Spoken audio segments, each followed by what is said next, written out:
PFC Alfred Leonard of Kalamazoo, Michigan, perched himself on a marble statue of a nude woman in the garden where the guns were set up and waited for the salute.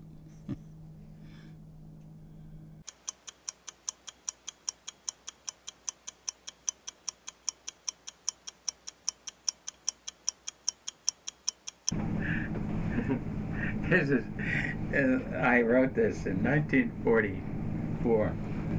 When American soldiers on furlough along the French Riviera, one of the world's most expensive and exclusive vacation spots, heard last night that the war in Europe was over, they had one reaction: good, when do we get out of this hole?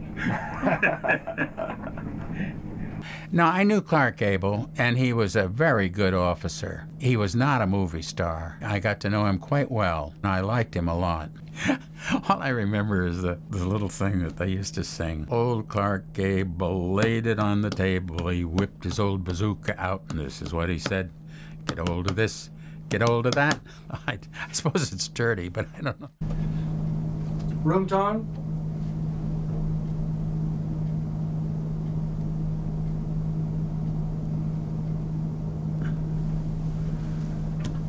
I had a roommate in college, and we both called each other a room. So when I ever hear room, it's always my friend.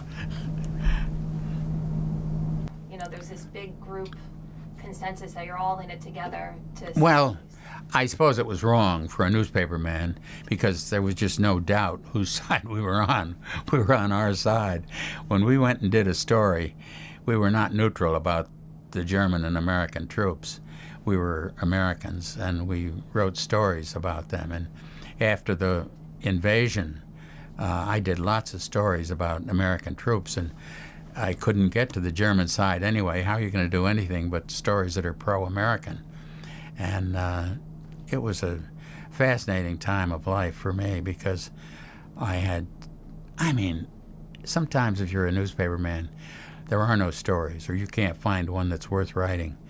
But gee, here I was, day after day. The troops were moving forward, and the guys were all involved in separate little incidents, that each one of which would have made a page one story today. And I had to write one of them, or did write one of them, and got it in the paper the next day.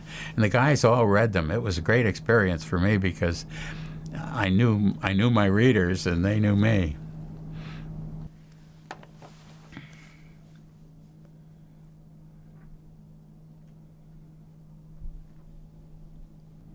Are you going to do any close-ups of paper? This is a story you could use. Okay. Nazis tried to bomb New York. Andy Rooney.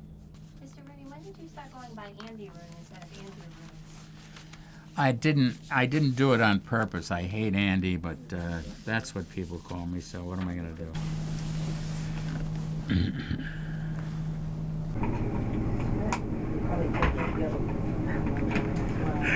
I can't get over some of this stuff I wrote.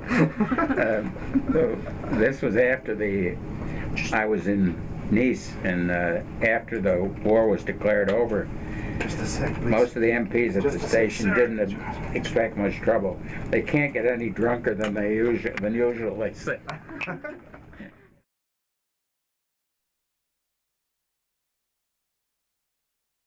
And all this time, I've been paid to say what is on my mind on television.